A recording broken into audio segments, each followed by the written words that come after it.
Hey everybody, this is Rydo and we are back to another live stream of Hearthstone. Today is Friday, January 26th, and we've got things to do.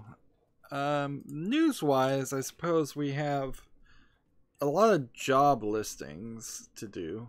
Well, on our European account, we need to play 10 weapons and play a bunch of minions that cost 2 or more. There's good news on, well, I think it's good news at least, on the, I don't even know why I'm coming here. I need to go look at the collection even if I see the name of it. So I've got a Murloc deck that would work fine, but I need a weapons deck. And I might as well make it now. They're planning on changing the way ranked works. And for the most part, it's going to work a lot better. We may finally hit a point where it makes sense to actually play ranked play, if that makes any sense. And so that would be cool. Let's get rid of this warrior and make a new warrior deck with just weapons. I'm assuming warrior is the right one to do. On this count, warrior should be the right one for a weapons deck, regardless. But you can kind of see how even here I barely have 10 weapons in to play. So we can take some pirates and see if we can play some characters that are built around weapons. Here's a lucky card to have. Take those two. And I suppose we could, at this point, consider putting in more pirates. Let's see, because I could make a pirate weapon deck and overlap and probably not be in any bad position. Yeah, actually no problem at all. So weapon / pirate. There you go. 2 decks for 1. Good to go. Let's begin. We already have done the Tavern Brawl, so there's not too much there. I've managed to, I guess I don't need to really win, so I guess I'll play ranked anyways, though, to get those ranked wins up. Managed to play another game in a very weird way. I played Bionic Commando Rearmed, and I was only going to play it for about 30 minutes, and I was just kind of looking for a way to say, okay, I know what this game is. It's not really that good. I kind of knew it wasn't going to be that good in the first place, and I was really only covering it because I wanted to play Bionic Commando, the reboot. And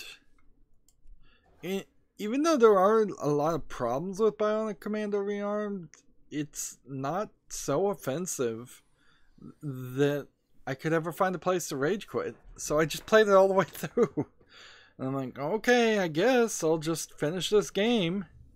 It's extremely mediocre for a game, certainly, but it's never offensively bad. And I don't know if I was particularly in a mood that was more generous than normal, or if there just was really something else there. Here, let's go and squelch this guy, because I can kind of already tell where this is gonna go.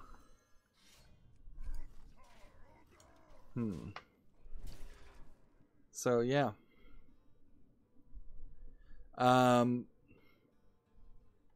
Notifications didn't really go out today, so I won't be surprised if too many people are here, which is a shame because I wanted to talk to somebody about cryptocurrency. If anybody knows about it, there are several stories about Bitcoin and cryptocurrency right now, and I was trying, as I was wasting my time waiting for YouTube to finish uploading, which YouTube uploads are lies. It'll tell you it's at 92% and only 4 minutes, and 30 minutes later it's still at 92% and only 4 minutes are left. The system is just totally wrong. So I was wasting time, and I was like, how do you set up a Bitcoin wallet, and how do you get that money into it? I've talked not a lot about Bitcoins, and I've heard a lot of talk, and clearly there's a bunch of hysteria around it, and Bitcoin is probably the wrong one. Potentially Steep, with Steep and DTube being a potential new place for videos instead of YouTube. That might be the next cryptocurrency, blockchain currency to go for, but it all seems a little too shady. It all seems like I'd have to go through somebody somewhere to get it converted into either gift cards or real cash. And all I'm really thinking about doing is, like, if I made a wallet and put a wallet on the description, would people donate through that? Ideally, I guess it's smarter just to make a PayPal, and PayPal's not safe either because of their shady business practices that I've heard about.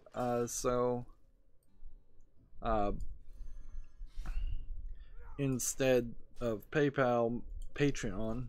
That's what I meant to say anyways.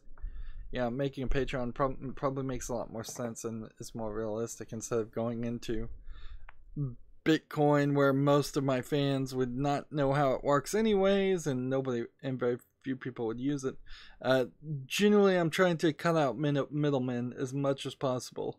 No more having Google control or take cuts from ad revenue, if we can avoid it. Of course, my channel's so small that I'm really not the one in the position to do much of anything, but it is something I'd like to try and see happen.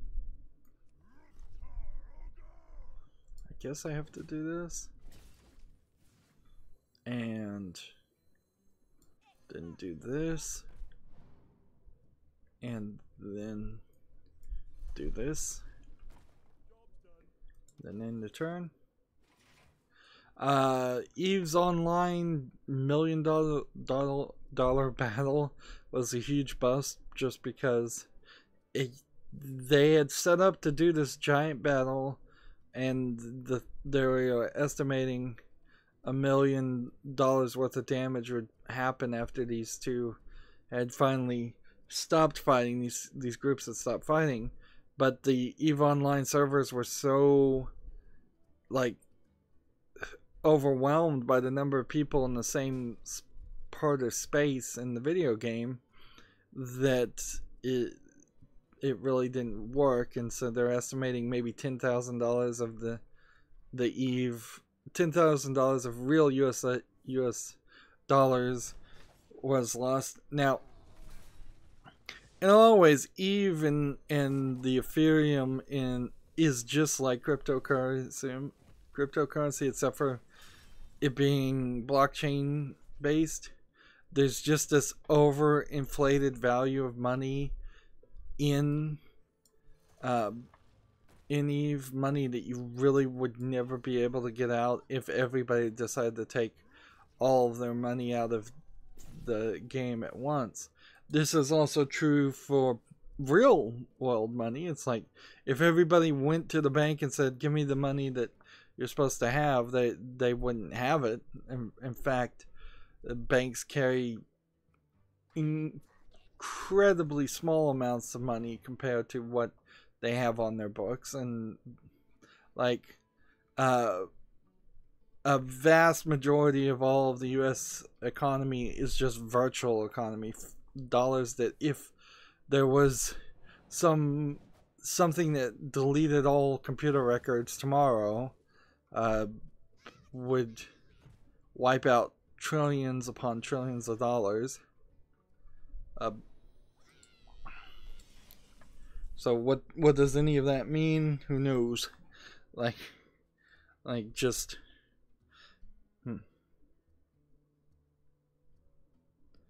Let's see. We have unnamed gamer 69 saying, "Can you add me, please?"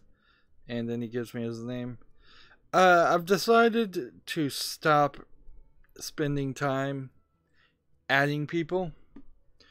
If you want to add me, the information is down in the description. Here's my number. If you can figure out how to add people, add me. I will accept. But I'm no longer stopping the entire video for one person who often just gives can't get it typed in right the first time. Like, it's just happened too many times. Sorry. So I will gladly accept you as a friend, but I'm no longer typing in other people's things. You're gonna have to make the extra effort. Moving on, Destiny 2 Masterwork Armor and Raid reworks have been detailed in the Bungie update, but it seems like Destiny 2 is not doing great. So, yeah, Destiny 2 definitely does need updates and things like that, but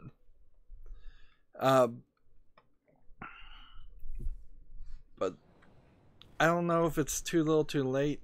Destiny 2 has been caught so many times either inaccurately describing the effects of items to shortchange the players as far as how much experience or whatever other currencies they're gaining, and then they've come back and said, oh, that was a bug, and corrected it. It feels like you're dealing with a slimy used car salesman every time you're dealing with Destiny 2, and I just don't think players want that in their lives. Play another weapon and play this. They keep sending this same card back to my hand. Yeah, and I can't imagine ever wanting to play Destiny 2 at this point. And that really means there's no real reason why I'd want to play Destiny 1 or Destiny 3. So I think Destiny as a series is doomed to failure regardless of how long it goes. It's just another Call of Duty. Gamer Sutra has an article saying that an analyst has said, so somebody said something. I mean, I guess this is my second-hand reporting here that I do. Gamer Sutra wrote the article. It says, quote, analyst YouTube Gaming saw a 343% increase in active streamers in 2017. This comes from Streamlabs, which is a place where you can do donations. So, donations without giving a cut to YouTube is what I know Streamlabs from. So if Streamlabs is seeing a 343% increase in active streamers, I would imagine that the number was even higher. So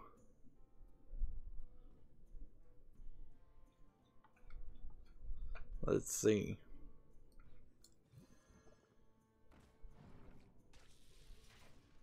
I'm about to win, and I might as well take the victory.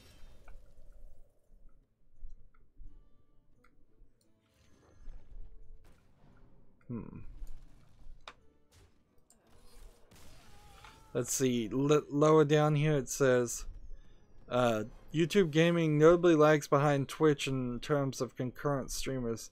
YouTube gaming saw only 7,000 concurrent streamers during its peak in Q4 of 2017, a 1,200 decrease from 8,200 reported in Q3. So there's really not a lot of streamers, and that certainly makes sense. Makes sense why streaming has worked so well for my channel more than anything else that I've tried to do, is that I really am competing with a reasonable amount of people. Meanwhile, Twitch had 27,000 concurrent streamers in its Q4 peak, up from 25,000 in Q3. Mixer and Facebook both saw notably little fluctuations during the same period. And a lot of that makes sense because there's just, like, on Twitch you pretty much have to stream. Unknown Gamer says he thinks he added you. Well, I'm on the European account, so somebody added me. There we go. So yeah, on Twitch you have to stream, but on YouTube you can pre-record, and I heavily prefer doing pre-recorded, and it seemed, at least for a time there, that YouTube don't type in this. Type in the YouTube chat if you want to talk to me. I'm not going to read messages here.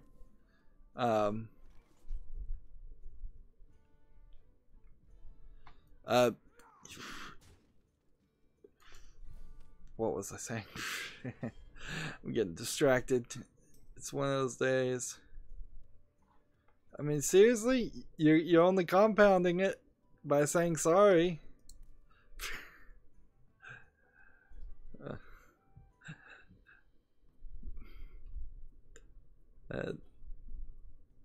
I'm supposed to be marked busy. Those messages are not supposed to work at all, but they do. Stupid Battle.net app doesn't even work. Well,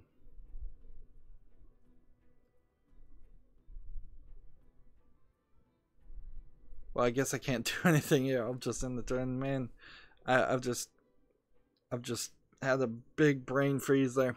All right, let's get back on track.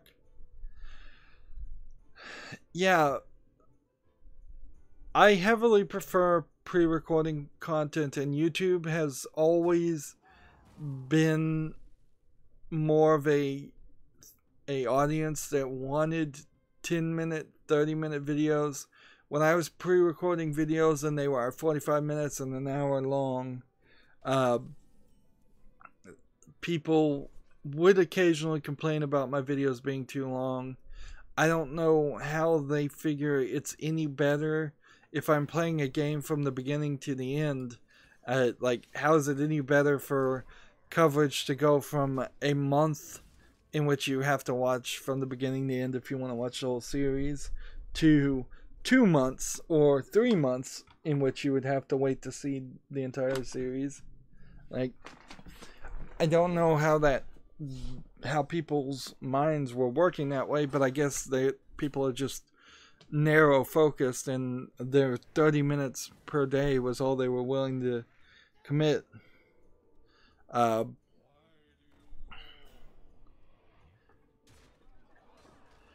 So yeah, now I do 30-minute episodes. I really have only started doing that for 2018, and I'm already thinking about going 30-minute episodes every day instead of having Mondays and Fridays off. Not Mondays and Fridays off. What am I talking about? Saturday and Sundays off, like weekends off. Like, I'm thinking just every day, because that's what YouTube wants. It really sucks to make content on YouTube in different ways, only because you're trying to get around YouTube's stupid recommendation algorithm. And that's the true YouTube cancer right there in a nutshell, is that YouTube is full of clickbait ads, it's full of clickbait thumbnails, it's full of drama, it's full of people making 10-minute videos when they should in many instances be making shorter videos, and in many other instances should be making longer videos. An artist just can't be an artist because they've always got this thing in the back of their mind. Every single YouTube video is like, share, subscribe, click the notification bell. You would have never heard the phrase click the notification bell if it weren't for the fact that YouTube introduced the ridiculous concept of having to click a secondary button to get notifications for the content you've already subscribed to. And even when you do click the notification bell, it doesn't always work.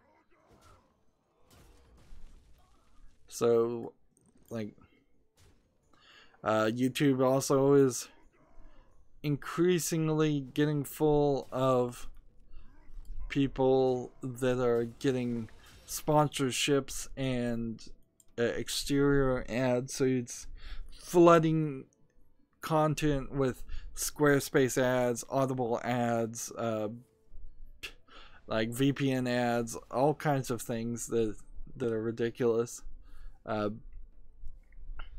Ideally, I had suggested this to YouTube, and YouTube takes half my ideas and then kicks me out of the YouTube partner program. Like, I wasn't the only one making suggestions, but half of the suggestions I did make actually did get implemented in some form or fashion. But one of the things I told them is it should just be completely separate. I should be able to record an ad break and have them cycle on my channel completely. So if I want to update, if I have, say, a sponsorship or something with Squarespace for a month, that those ads aren't permanently on all of my old videos forever.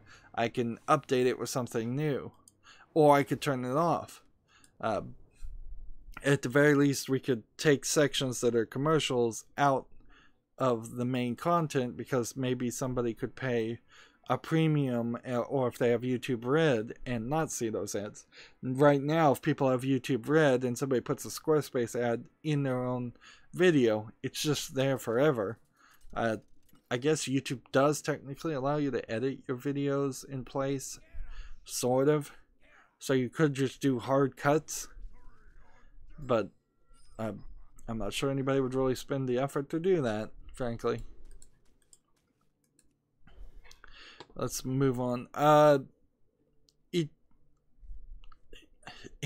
Q1 of 2018, I think you're going to see probably an active decrease of YouTube gaming by more than 343% that you've seen this increase on, because I think you're going to see a lot of people give up on streaming on YouTube now that they've been demoralized by not one but two moving the goalposts before you could ever even have a hope of trying to make a career out of being a YouTube streamer.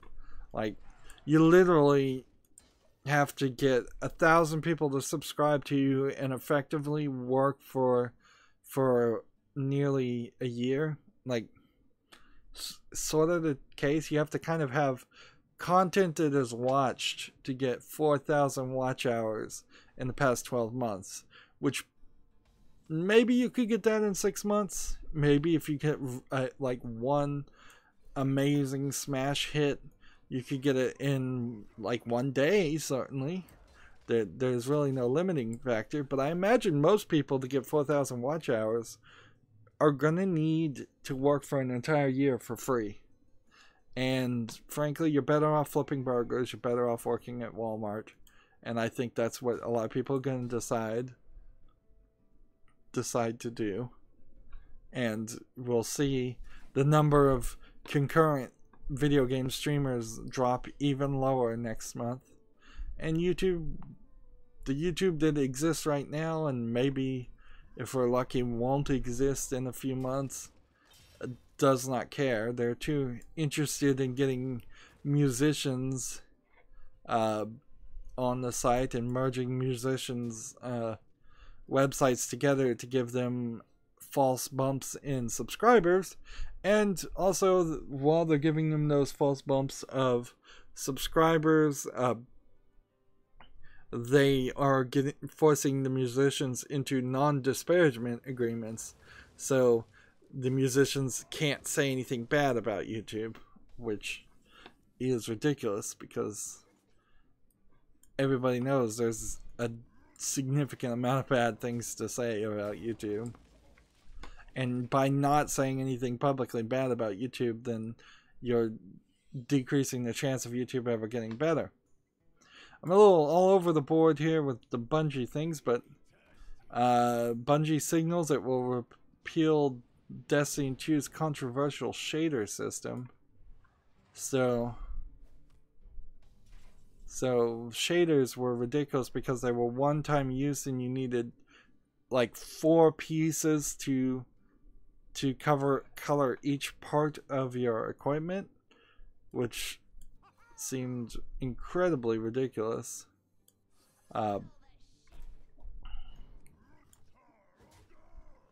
So if they are actively going to get rid of that or change it to something realistic where you buy one shader, you can use it as many times as you want and it works on every piece of your equipment, that would be a lot better and realistic. But the fact that there's a system like that in the first place just continues down that thought that it feels like you're dealing with a slimy used car salesman as a purveyor of goods, I suppose. And yeah, I'm just done with Destiny 2. Gamer Sutra has an article. Here's a look at what you'll find at GDC's 2018 Retro Play Showcase. Let's see. Well, it's mostly dialogue. I thought they were going to show me pictures. Wouldn't you? Is that the wrong assumption when somebody says, "Here's a look at something," that you'd actually see pictures?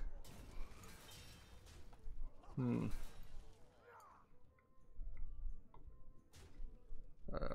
see.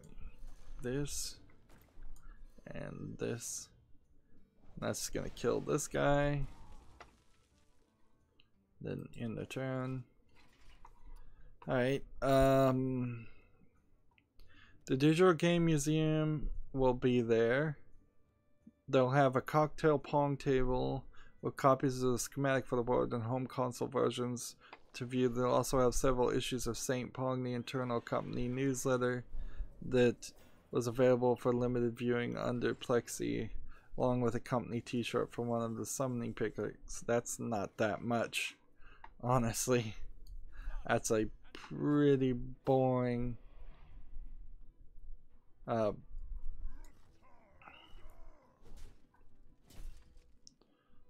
pretty boring amount of stuff. Let's go ahead and play this. I think I'm already done with this daily quest, so we can just move over.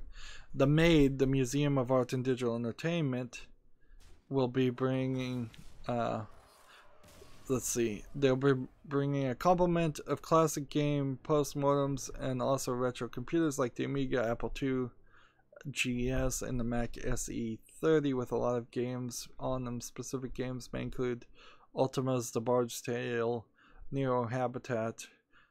Okay, like this is not a significant amount of stuff. It's not like worth spending your time to even look at from. But I guess also I don't think that many people. Okay, so now I need to get 3 games with any class on top of that. We can do that with the Murloc deck. Come over here, we play as casual, we go. And then we'll be done for the weekend. MagWest is also going to be there. They will bring some retro NES, SNES, and some retro PS2 GameCube. Well, that's called mid-retro, and some evergreen PC with indie and classic games. There will also be lots of music from games past and present. They'll have a showcase to integrate chip tunes and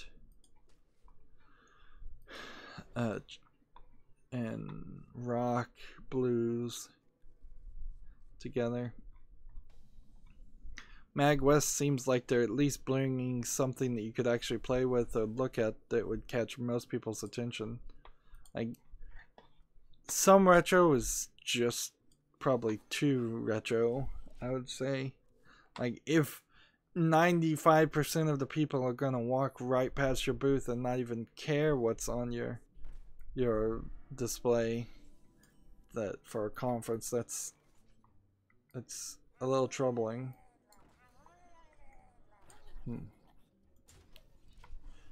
So I have to win 3 games and play minions that cost 2 or less, and the Murloc deck will work there.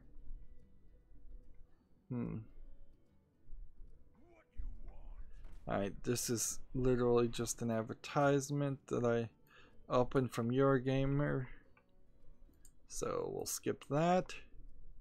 Xenoblade Chronicles 2 version 1.3 launches mid-February as a new Game Plus mode. I think I've already reported on that one, but we'll repeat it. Seems like I pretty consistently end up saying the same thing twice in a lot of instances. We'll do that, and then that, and that one. Kentucky Route Zero has an interlude that suggests that Act 5 is on the way, which is weird because I thought Kentucky Route Zero was long since completely released. Here, the first sentence in this article from PC Gamer is, "It's been 7 years since the magic realistic adventure Kentucky Route Zero successfully completed its $6,500 Kickstarter campaign, $6,500 Kickstarter campaign. So 7 years, even for a Kickstarter game, even for something that is probably being made by only a couple of people, it still feels like that's too long. You either need to finish the project and move on to something else, or abandon the project as it stands. You really can't work on a game forever. People won't remember it. And Kentucky Route Zero, looking at a picture of it, doesn't interest me. It has failed to interest me in 7 years, so moving on.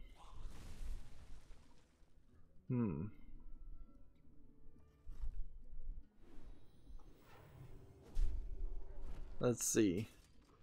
There's a Game Sutra blog called Teaching Players to Rig Elections. It's talking about, I think, a cell phone game. I can't find the name of it.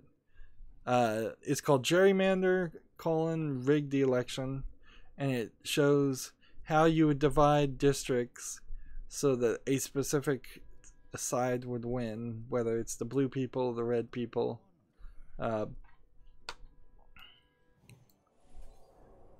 Which gerrymandering is a big problem in the United States. In fact, particularly right now, because there's been at least 2 districts that have been ruled, 2 divisions of districts that have been ruled unconstitutional.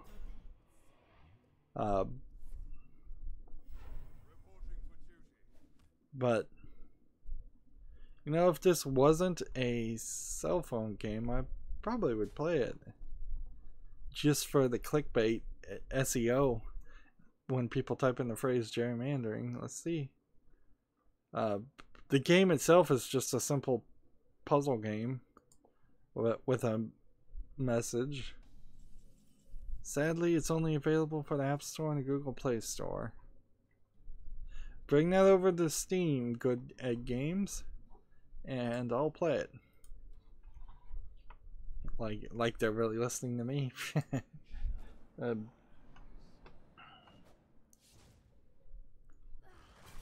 keep playing, keep winning. Yang Navi Mahjong Online for Switch is delayed to February in Japan. It's probably delayed for infinity in the rest of the world, because I doubt anybody else is gonna really want to play it enough that it would even transfer over and translate to English. It might, though, because English is a good secondary common language for other Asian countries. So if they were to just translate it to English for, say, Korea, Philippines, other countries like that, they might say, well, since we've already done that translating, why don't we also release it on the eShop in the Western countries. It was supposed to be released January 29th, but now it is delayed. Sea of Thieves 2 early bug blocks pre-order customers from the beta, and I believe they've expanded their closed beta because of rocky starts like that. Sea of Thieves is one of about 3 pirate like MMOs, massive multiplayer onlines, or maybe just multiplayer onlines might be a more accurate term. It seems like you're not gonna have that many people playing these games when there's 3 of them all coming out at about the same time. Yeah, this is gonna be the year of either pirates or the year of failed pirate games, whichever happens. And I would put my money on it's gonna be the year of failed pirate games, because I just don't think that many people care. I must be short on Murlocs in this deck, because I'm certainly not drawing any. Swedish developers from Image Inform and a company called Zoink have merged to form Thunderful. I've never heard of either one of these companies. Let's see. Image Inform made the SteamWorld series, so SteamWorld Dig, and Zoink were making waves after catching the eye of EA with an upcoming title, Faye. Okay, so 2 companies that are kind of newcomers, or maybe you phrase it slightly differently. Let's see. I gotta play this so I can do this, so I can do that. There we go. So maybe Thunderful will be the next big CD Projekt Red. Maybe, maybe not. The question, I suppose, is really, is CD Projekt Red even the current CD Projekt Red? Or did they just get really lucky on Witcher 3?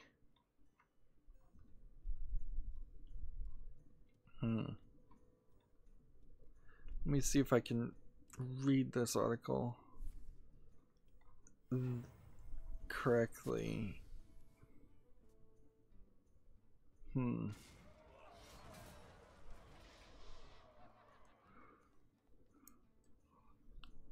I guess I'll have to baselessly speculate on this one. I'm seeing this article I'm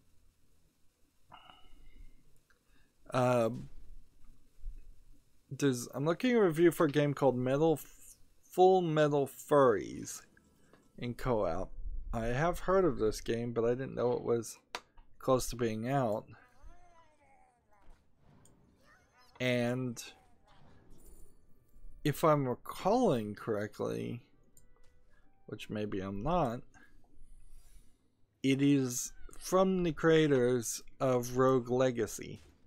So it's a pretty distant, divergent. It's from Rogue Legacy, although maybe artistically it is slightly somewhat similar. Cellar Door is the name of the company.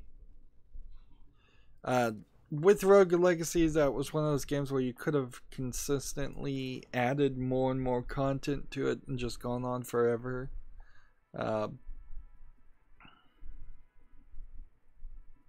But instead they moved on to the next game, and that was probably the right move. I don't know if I fully am ready to play a game called Full Metal Furies. Let's see, does the review have like a score or anything they say that I could even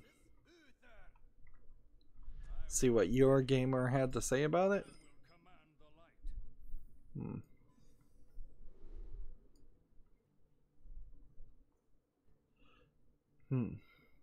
Yeah, the last sentence is, I'm just glad I don't have to explain why I don't love Full Metal Furies to that hypothetical 1995 buddy who has blown a gasket at the depth of detail on it. So it seems to me like the response is they didn't really like the game, and maybe that's why Eurogamer is not putting a number on it. Maybe Eurogamer never does numbers. Moving on.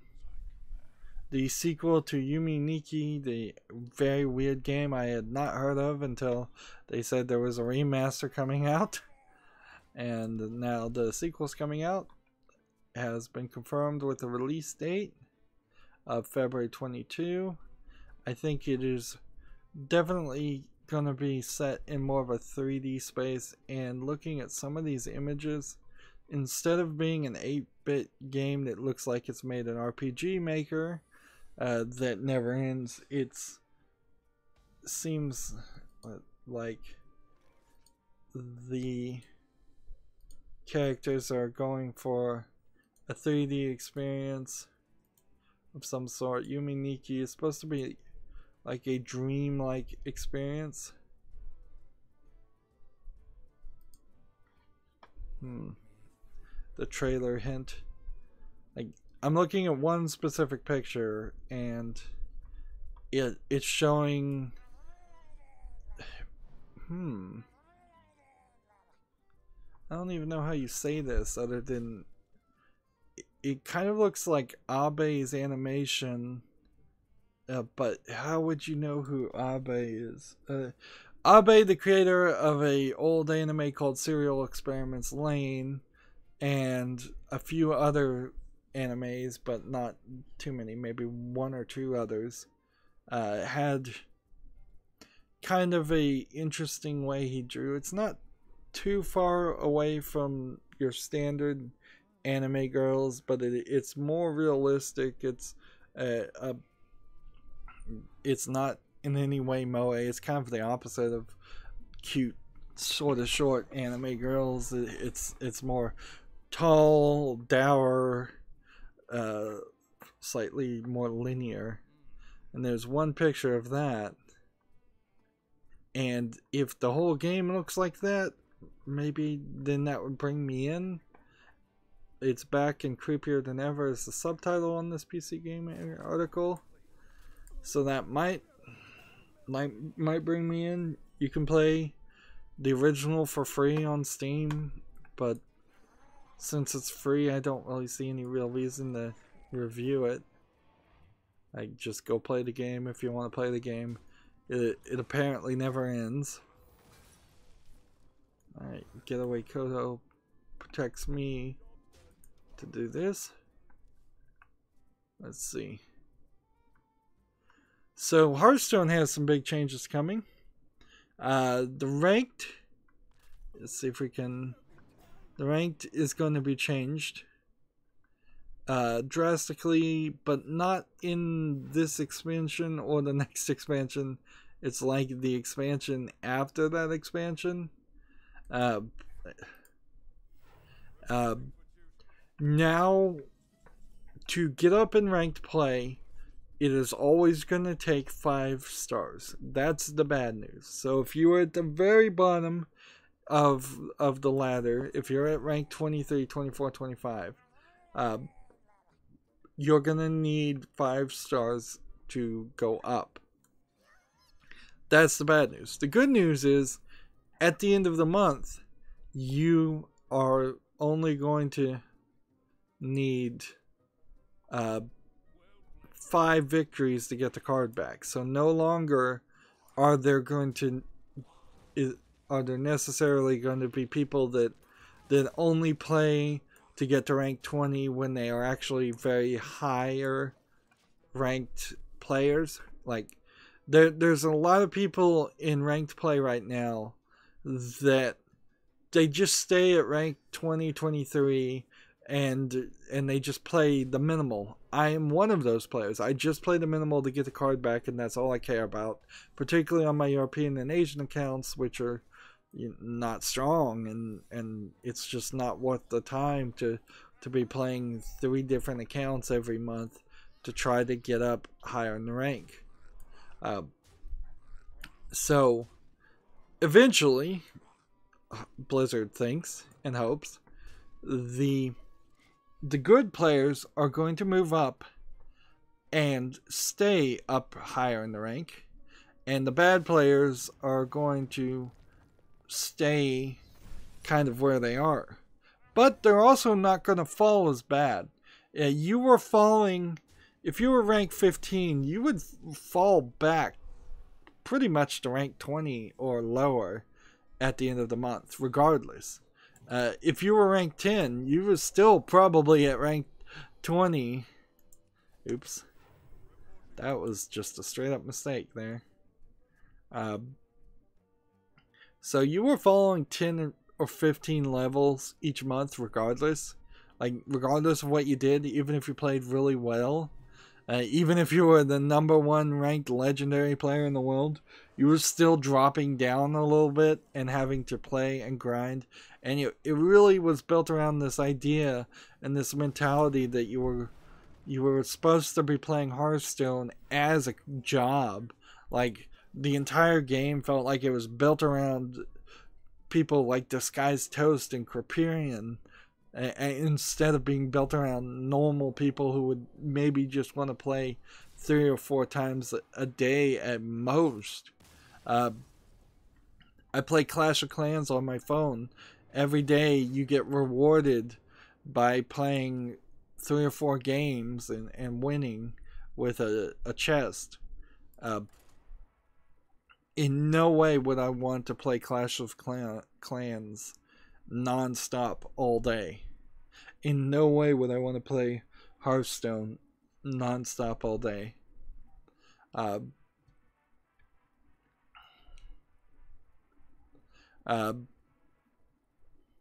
So yeah, with the exception of changing Arena, which they haven't said they're doing anything to Arena, that they're really trying to make Hearthstone a better experience for new players. They're trying to make sure that new players are playing with new players, and so you'll run into less people who are just playing the top meta and have way better cards than you, and you're just getting defeated over and over and over again. They're trying their best to do that, I suppose. I don't know how much it'll succeed. They claim that they've done like a lot of tests here and they're happy with the results by changing things. I think ideally most games would have ranked play where you don't fall down at the end of the month at all, or at the very least you would fall down one rank per month. I could see that. I could see somebody getting to rank 1, and then if they just never wanted to risk their rank 1 status, every month they'd go down to 2, 3, 4, and it would take them a year and a half to get down all the way to the bottom. But if they're never going to play, that's it. And then I would just have people fall down the rank when they lose. That's what happens in Clash of Clans. Like, you win crowns in Clash of Clans, and you lose crowns. If you lose enough crowns, you get demoted to the previous rank. If you win enough, you get promoted. It seems like it works fine in that game. It seems like it works fine in so many other games. So I don't understand the monthly reset at all. They're just so obsessed with people getting bored and leaving Hearthstone that they're making Hearthstone worse, so people are getting bored and leaving Hearthstone. That's all I've heard, though, as far as what they're changing, and it seems a little crazy that they're taking a while to change things, but whatever. But speaking of crazy, we've got a story here. Paragon is just closing in April. Epic is going to offer full refunds to everyone. So Epic has decided that there is no clear path to sustainability in the game Paragon. And see, the thing there is I don't even know what Paragon is. Like, I'm gonna have to Google search just to see what it is, because I'm a little lost.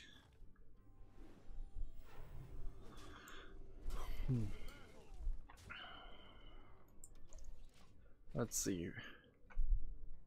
Paragon Epic Games.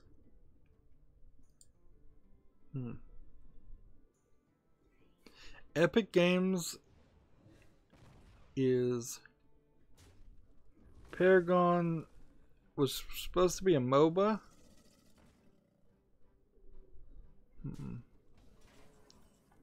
Like, see, this is the ridiculous thing, is that, like, is it supposed to be like Heroes of the Storm? And did Heroes of the Storm rip off Paragon? That's a very, very high possibility.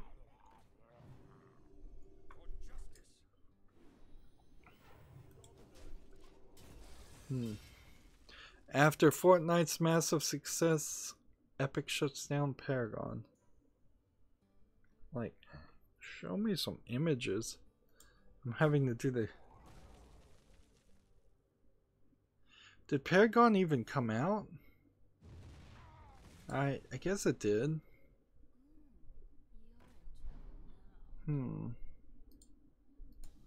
It seems like it's a third-person perspective 3D 3D MOBA game. So yeah, wow. They come and they go sometimes. Inherently, the problem with making a game built around the concept of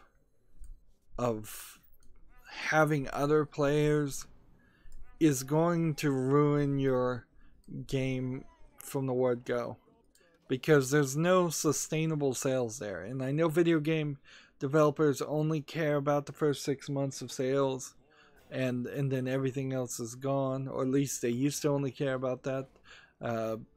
Rainbow Six Siege kind of seems like it's the exact opposite, because they are actually raising the price on that and getting rid of the starter edition and adding microtransaction like loot boxes to it. So Ubisoft is trying something very experimental and crazy there. Let's see. Divine Shield.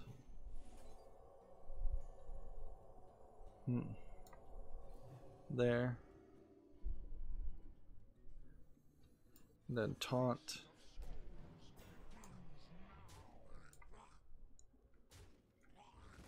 This will be interesting to play because you'll probably get really buffed.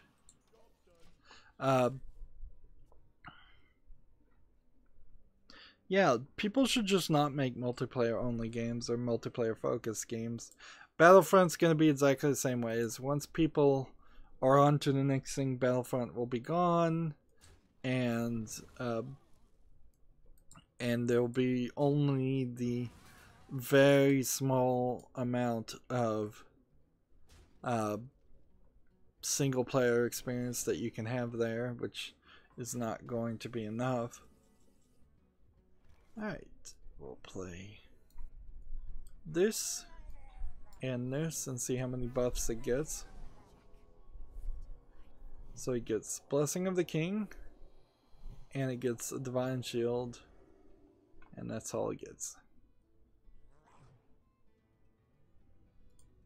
So we can kill that one, and kill that one, and we'll play a little control here. And then their turn. According to PC Gamer, over $500 million in cryptocurrency has been stolen. How was it stolen? Let's see.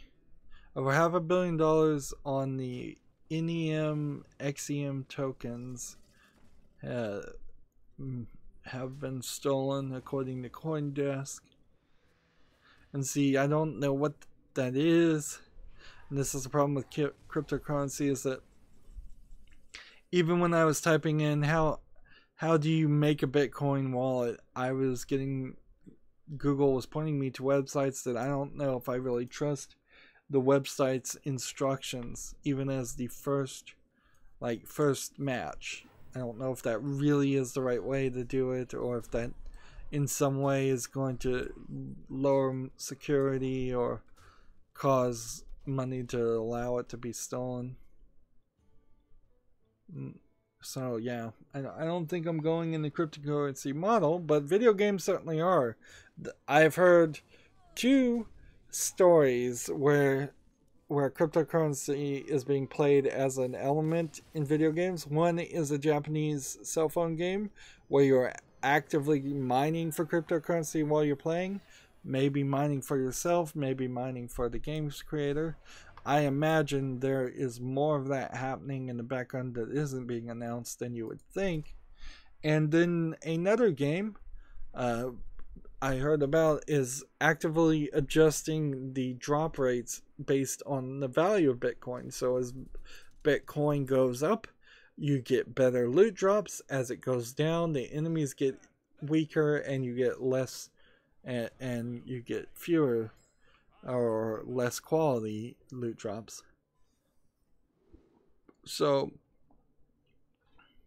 that seems like if somebody's actively looking at the value of Bitcoin, so they very possibly could be mining them, which we've also seen websites mining Bitcoins on the user's computers without informing the people, and it seems like everybody's getting into it.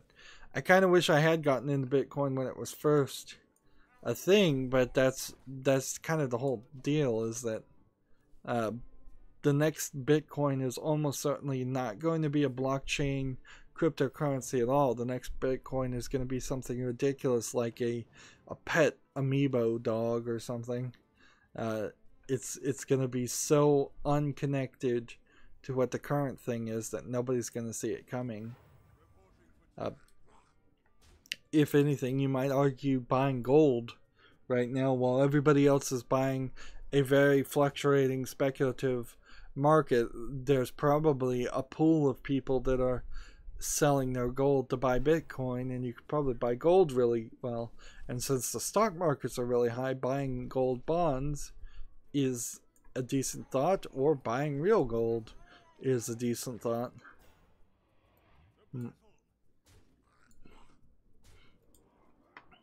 There's a game called The Mind Eclipse that, according to PC Gamer, is basically System Shock game reimagined as a visual novel.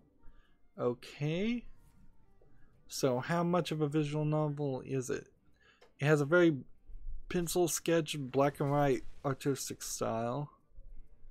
Except for now when I'm looking at a person, which is more shaded in.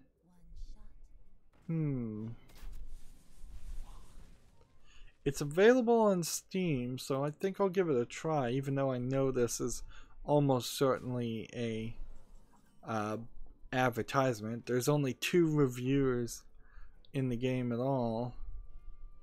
So, and the name of the company is The Mind Eclipse. The name of the game is The Mind Eclipse. That tells you something too. It also kind of tells you what kind of pull PC Gamer has and how low it is. Not that I'm one to really talk as far as influence, but This game came out January 25th, 2018, and it still only has 2 reviews. So that they don't really push a ton of people into buying games as much as I'm sure they tell people that they do. Part of the reason why though is it's like $8 right now with 20% off, and there's an art book, and it's like, oh, this is just too expensive for a visual novel, frankly, particularly something that's black and white. Anytime you go in that artistic style of black and white, you're gonna scare off a percentage of people.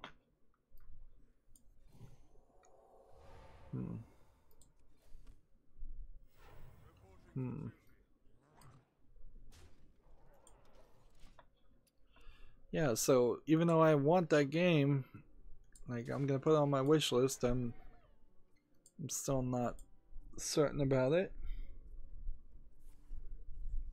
Apparently you have to drink liquor to quick save in Kingdom Come Deliverance. Interesting. However, looking at the 2 screenshots of the game Kingdom Come Deliverance, it doesn't look like it's that interesting of a game. So, like, you caught my attention and then you lost my attention with your actual game, which says something. And it looks good in the trailer. I don't know why there's a screenshot that looks very bad and then this trailer looks completely different. A fully rendered 3D forest environment in the trailer, and then the screenshot is a 2D menu.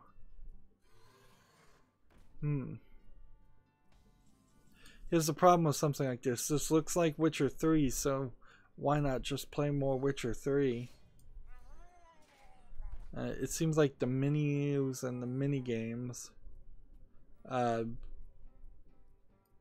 do some different things.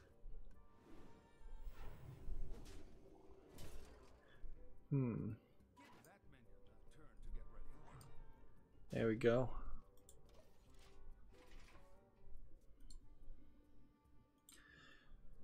I just don't have enough time in my life to play fantasy RPGs. Like, yeah, fantasy RPGs instead of, say, the JRPGs or the science fiction RPGs that you might play. I really only want to play the best of the best, and that's Witcher 3. And there's really no even question about that, so there's a victory. Good, we can move over to the Asian account. And we still got a bunch of news.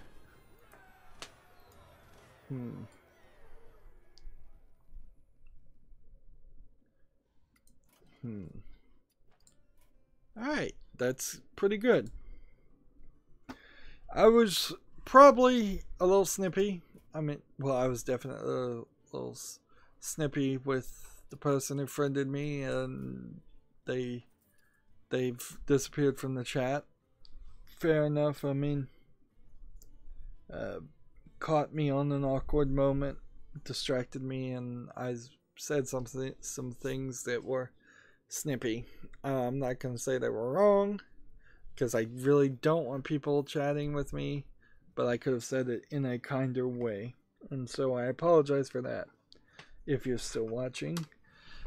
I'm going to break up this recording here, and then we'll switch over to the Asian accounts. As always, I ask you to like, share, subscribe, comment, and watch every second of my videos.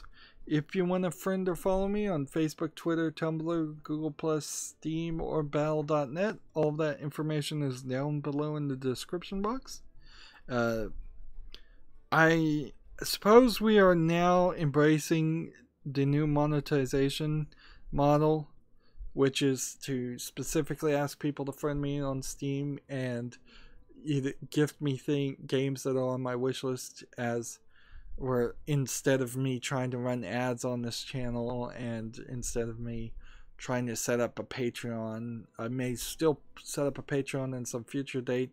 It kind of has to happen because at a certain point I'll have plenty of games, even the newest of the new games, and I'll just need money to pay actual bills. So that will potentially come at some distant date, but right now I think we're just gonna stick with that as the idea. Also, if you for some reason don't want to or can't friend me on Steam, but you have Steam codes, direct messaging those to me on Twitter works the same way, or if you get something in a Humble Bundle sale or something. That's it for this recording. I've got to figure out a better way to say that at the end. That's it for this recording. As always, thanks for watching. Bye.